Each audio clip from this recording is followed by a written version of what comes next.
Assalamualaikum warahmatullahi wabarakatuh. Pagi ini Khazanah kembali menyajikan kepada Anda mutiara-mutiara ilmu yang terpendam dalam luasnya Khazanah Islam. Pemirsa Khazanah, dalam sholat sejatinya makmum selalu mengikuti gerakan imam, baik ketika imam takbir, ruku, sujud, hingga tahiyat akhir. Hal ini sebagaimana sabda Nabi SAW. Sesungguhnya imam untuk diikuti. Apabila ia bertakbir, maka bertakbirlah.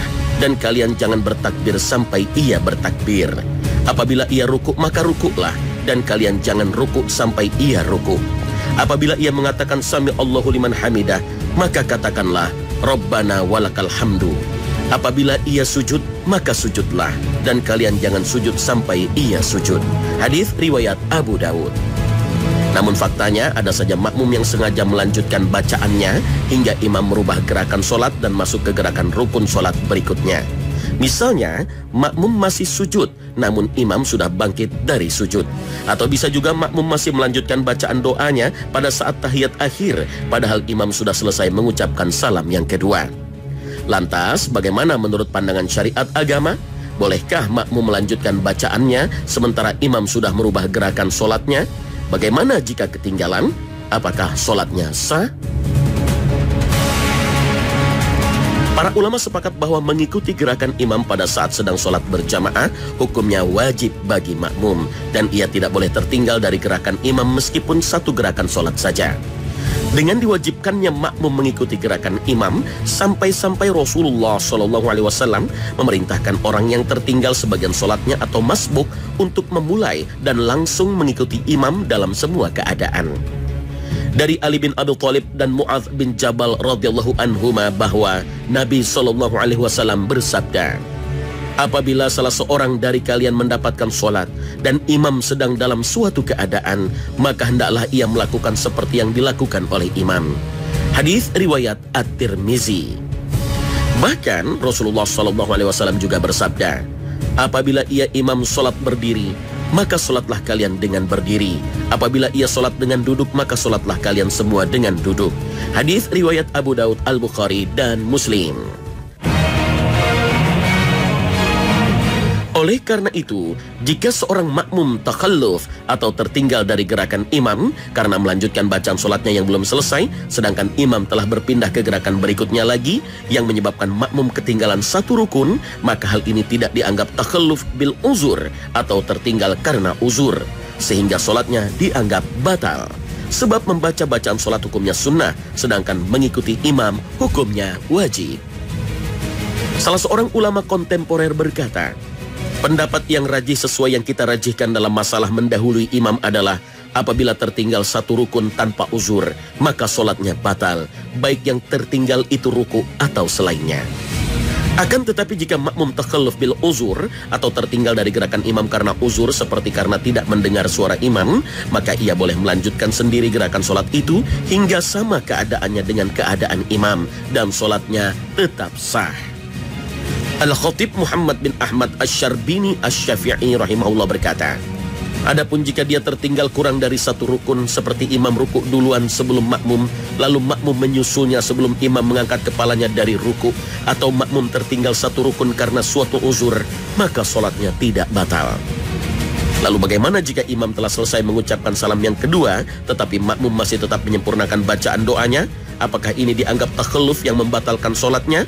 Lalu bagaimana pula jika makmum tidak mengucapkan salam?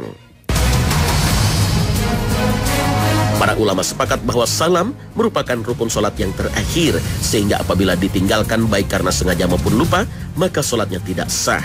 Adapun bacaan tasyahud yang paling terakhir adalah bacaan sholawat kepada Rasulullah Sallallahu Alaihi Wasallam.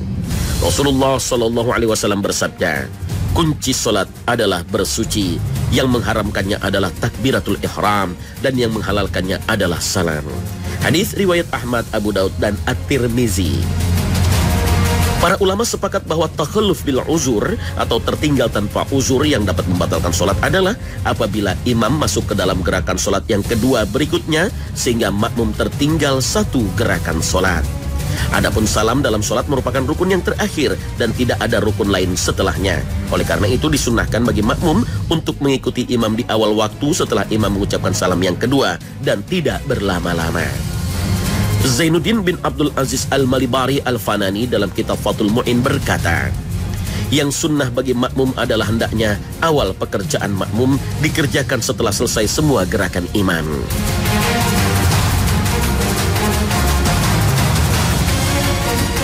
Namun demikian, jika makmum masih menyempurnakan membaca doa dan tidak ikut langsung mengucapkan salam setelah imam, maka hal ini dibolehkan dan sholatnya tetap sah. Sebab makmum tidak dianggap takhalluf atau tertinggal, karena dengan salam maka tidak ada lagi perpindahan gerakan sholat imam setelah itu. Salah seorang ulama kontemporer berkata, jika makmum belum menyelesaikan bacaan tahiyat sedangkan imam sudah mengucapkan salam, maka ia hendaknya menyempurnakan bacaan itu dan memohon doa perlindungan kepada Allah dari 4 hal. Sebab menurut pendapat terkuat, tasyahud akhir termasuk rukun sholat. Sedangkan berdoa setelah tasyahud akhir dan sebelum salam hukumnya sunnah. Oleh karena itu, jika makmum tidak langsung salam hanya karena ingin menyempurnakan bacaan doanya agar tidak terpenggal, maka hal itu diperbolehkan. Akan tetapi jika makmum belum memulai berdoa, maka ia wajib mengikuti salam imam di awal setelah salam imam yang kedua.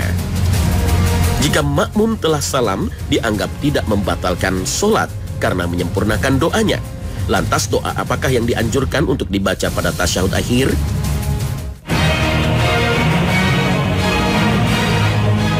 Menurut riwayat yang sahih, Nabi SAW memerintahkan orang yang telah selesai dari tasyahud akhir agar memohon perlindungan kepada Allah Subhanahu wa Ta'ala dari 4 hal, yaitu dari siksa jahanam, siksa kubur, fitnah kehidupan dan kematian, dan dari kejahatan Dajjal.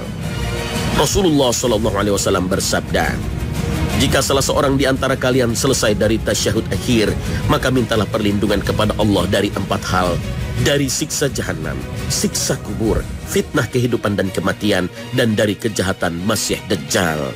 Hadis riwayat Muslim. Adapun secara lengkap doa tersebut berbunyi,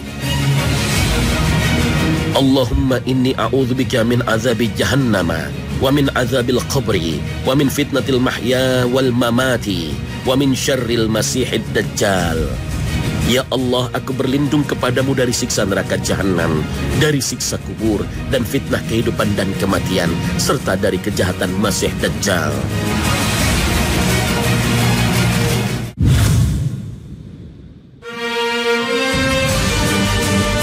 Pemirsa Khazanah, fenomena di masyarakat masih ada yang menganggap orang tua yang telah lanjut usia merupakan beban bagi anak. Tak jarang orang tua yang sudah renta tinggal sendiri tanpa teman. Apalagi setelah ditinggal mati oleh pasangannya, ia bukan tinggal bersama anaknya. Ada juga yang tinggal bersama anaknya namun sering diomelin dan kurang perhatian. Padahal semakin tua, fisik mereka semakin melemah dan semakin membutuhkan perhatian dan kasih sayang. Allah Subhanahu wa Ta'ala berfirman, Allah, dialah yang menciptakan kamu dari keadaan lemah. Kemudian dia menjadikan kamu sesudah keadaan lemah itu menjadi kuat. Kemudian dia menjadikan kamu sesudah kuat itu lemah kembali dan beruban. Dia menciptakan apa yang dikehendakinya. Dan dialah yang maha mengetahui lagi maha kuasa. Al-Quran Surah Ar-Rum ayat 54. Lantas bagaimana seharusnya anak berbakti kepada orang tua yang sudah lanjut usia? Bagaimana syariat agama mengaturnya? Dalam ayat Al-Quran dan hadis Nabi SAW, banyak disebutkan perintah berbuat baik dan berbakti kepada orang tua. Di antaranya dengan cara mendoakan orang tua, menaati perintah orang tua dalam kebaikan, dan lainnya. Allah Subhanahu wa Ta'ala berfirman, dan kami perintahkan kepada manusia berbuat baik kepada 2 orang ibu bapaknya. Al-Quran Surah Luqman ayat 14. Namun di antara sekian banyak perintah berbakti kepada orang tua, tidak ada yang lebih detail dari apa yang disampaikan oleh Allah Subhanahu wa Ta'ala dalam surah Al-Isra ketika orang tua berada dalam pemeliharaan anaknya. Allah Subhanahu wa Ta'ala berfirman, dan Tuhanmu telah memerintahkan supaya kamu jangan menyembah selain Dia, dan hendaklah kamu berbuat baik pada ibu bapakmu dengan sebaik-baiknya. Jika salah seorang di antara keduanya atau kedua-duanya sampai berumur lanjut dalam pemeliharaanmu, maka sekali-kali janganlah kamu mengatakan kepada keduanya perkataan "ah", dan janganlah kamu membentak mereka, dan ucapkanlah kepada mereka perkataan yang mulia. Al-Quran Surah Al-Isra ayat 23. Ayat ini dengan tegas memberikan batasan perbuatan yang dianggap buruk kepada kedua orang tua yang telah lanjut usia. Karena dengan semakin melemahnya fisik, banyak sekali anak yang mengeluhkan sikap orang tuanya dengan mengatakan "ah". Jika hanya mengeluh dan mengatakan "ah" saja kepada orang tua tidak diperbolehkan, maka jika anak bersikap lebih buruk dari itu, tentu sangat dilarang. Ayat ini juga menegaskan bahwa orang tua yang lanjut usia sebisa mungkin berada dalam pemeliharaan anaknya dan tidak boleh ditelantarkan. Adapun jika tidak tinggal bersama, maka anaknya harus memastikan bahwa orang tuanya masih mampu untuk memenuhi kebutuhan makanannya dan menafkahi dirinya serta sering bersilaturahim kepadanya. Namun jika orang tuanya tergolong tidak mampu, maka para ulama sepakat bahwa nafkah orang tua menjadi kewajiban anaknya. Dari Abdullah bin Amr, salah seorang sahabat mendatangi Nabi SAW dan bertanya tentang harta yang ia miliki. Namun ia mempunyai orang tua yang miskin. Ia bertanya, ia wajib menafkahi orang tuanya. Nabi SAW menjawab, "Sesungguhnya kamu dan hartamu adalah milik orang tuamu, dan anak-anakmu adalah bagian dari penghasilanmu yang baik. Maka makanlah dari penghasilan anak-anakmu." Hadis riwayat Abu Daud dan At-Tirmizi. Bakti anak terhadap orang tua yang sudah lanjut usia merupakan kesempatan emas bagi anak untuk mendapatkan ridho Allah Subhanahu wa Ta'ala, sekaligus menjadi jembatan menuju surganya. Maka menyia-nyiakan orang tua di masa senjanya sama saja dengan menyia-nyiakan surga yang ada di hadapannya. Rasulullah SAW bersabda, "Celaka, sekali lagi celaka, dan sekali lagi celaka orang yang mendapatkan kedua orang tuanya berusia lanjut, salah satunya atau keduanya, tetapi dengan itu dia tidak masuk surga." Hadis riwayat Muslim dan Ahmad. Bakti anak yang paling baik kepada orang tuanya adalah di usia ayah ibunya yang telah senja. Sebab kala itu mereka benar-benar membutuhkan perhatian dan kasih sayang anaknya, sebagaimana anak di kala kecil membutuhkan kasih sayang orang tuanya. Tidakkah kita setiap hari berdoa, memohon ampunan kepada Allah untuk diri kita dan kedua orang tua, serta memohon agar keduanya mendapatkan kasih sayang sebagaimana ketika kita masih kecil? Allahumma gfirli wali walidayya warhamhuma kama rabbayani shaghira. Wahai Tuhanku, ampunilah aku dan kedua orang tuaku, ibu dan bapakku. Sayangilah mereka seperti mereka menyayangiku di waktu kecil. Sungguh ironi ketika anak memohon kepada Allah agar orang tuanya mendapatkan kasih sayang, seperti halnya ketika mereka menyayanginya di waktu kecil, namun justru anaknya acuh tak acuh. Padahal kasih sayang itu yang paling utama adalah didapat dari anaknya sendiri. Lalu bagaimana jika dengan alasan tidak ingin merepotkan anak, orang tua minta tinggal di panti jompo? Bolehkah anak memenuhi permintaannya? Para ulama sepakat bahwa memenuhi permintaan orang tua yang baik berarti menaati perintah orang tua dalam kebaikan. Namun kebaikan ini hendaknya berhubungan dengan masalah agama dan adat istiadat yang berlaku di masyarakat. Oleh karena itu, jika ada orang tua yang meminta kepada anaknya agar ia tidak dirawat oleh anaknya karena khawatir merepotkan dan mengganggu pekerjaannya, maka anak dapat memilih yang terbaik bagi dirinya, orang tuanya, dan keluarganya. Jika yang terbaik menurut dirinya, ia harus memenuhi permintaan orang tuanya untuk dirawat di panti jompo, dan itu juga atas biaya anaknya, maka hal ini diperbolehkan. Selama permintaan orang tuanya ikhlas dan bukan didasari permusuhan di antara mereka. Namun, apabila anak menuruti permintaan orang tuanya tinggal di panti jompo dan tidak berusaha menolak permintaan tersebut, maka sungguh ia telah kehilangan kesempatan emas untuk berbakti dan memuliakan orang tuanya di masa senjanya. Padahal pahala berbakti pada orang tua yang sudah tua seperti pahala berhaji, berumrah, dan berjihad di jalan Allah Subhanahu wa Ta'ala. Dikisahkan bahwa suatu ketika datang seseorang lalu berkata kepada Rasulullah, "Ya Rasulullah, saya ingin ikut berjihad, tapi saya tidak mampu." Rasulullah SAW bertanya, "Apakah orang tuamu masih hidup?" Orang itu menjawab, "Ibuku masih hidup." Maka Rasulullah Shallallahu Alaihi Wasallam bersabda, temuilah Allah dengan berbakti kepada kedua orang tuamu.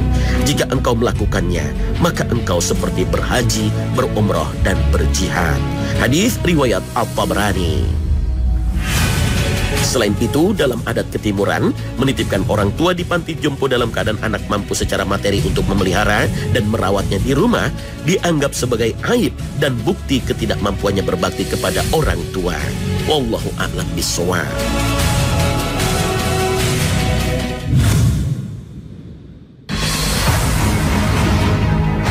Beralih ke masalah lain. Sebagian orang tua, bahkan yang sudah lanjut usia, seringkali meminta kepada anaknya agar cucunya tinggal bersama dirinya supaya tidak kesepian. Tetapi tak jarang, keberadaan cucu justru membuat neneknya kerepotan. Lantas bagaimana menurut pandangan syariat agama? Bolehkah anak menolak permintaan orang tuanya untuk mengasuh cucunya? Nah pemirsa, jangan kemana-mana. Khazanah akan segera kembali sesaat lagi.